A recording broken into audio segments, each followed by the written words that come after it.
Welcome back. Joining me now, Mark Bednar. He is a Republican strategist and was the communications director for former House Speaker Kevin McCarthy. Mark, it's great to have you with us. Size up where things are on the Hill right now with the budget bill. Major, great to be here. Thanks for having me.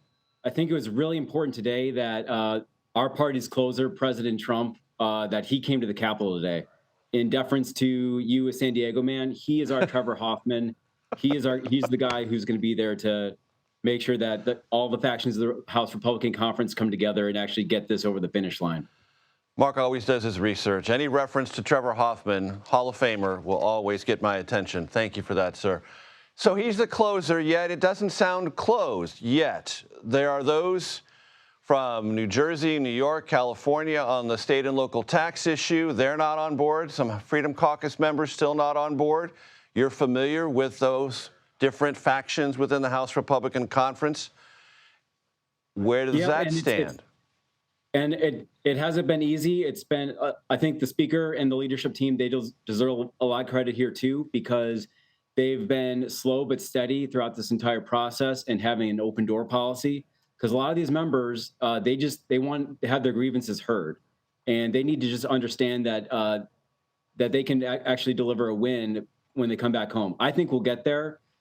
Again, the president being in part of the negotiations now is very pivotal. As you recall, last week he wasn't even in the country; he was halfway around the world when we were doing when the House was doing all their markups. So now that his presence is back in D.C., I think that this is the time to get this job done.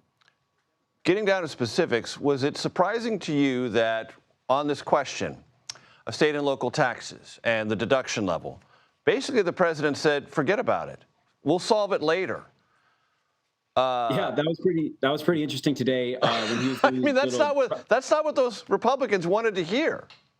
Well, the most important thing at his press avail at the Capitol today, I think that the biggest takeaway for everyone, for every faction, for every interest in the House Republican Conference is that this is about urgency. This is about President Trump wanting to get this across the finish line, because right now this should be viewed as a legislative opportunity.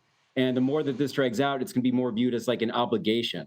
And of course, if it's coupled with the debt ceiling, it's going to be more important to get this done as soon as possible, because not only does it have provisions related to tax, but also billions of dollars towards border security and opening up federal lands for oil and gas development. Like this bill is very monumental to the president's agenda, and therefore the entirety of like the Republican Party for this Congress. And Mark, how do you evaluate the president saying possibly when asked if those who vote against it should be primaried?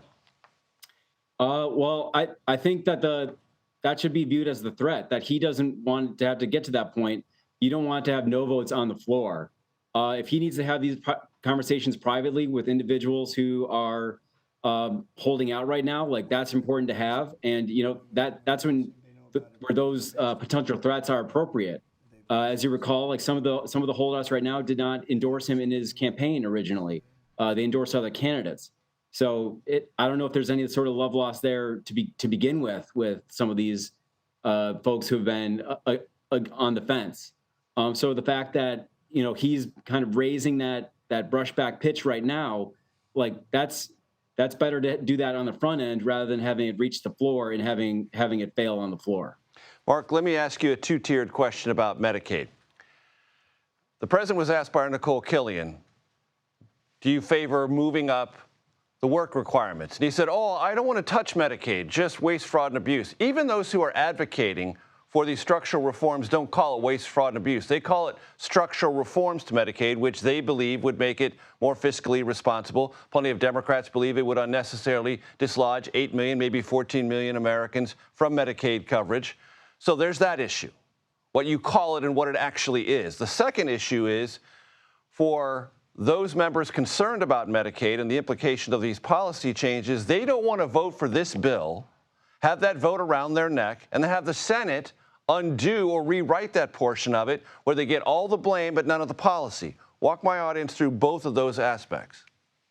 Well, I guess to answer the second part first, that's why it's been very important for the Speaker and Leader Thune to be in constant communication, because you're totally right. As we saw in 2017, a lot of House Republicans took a vote to repeal and replace Obamacare.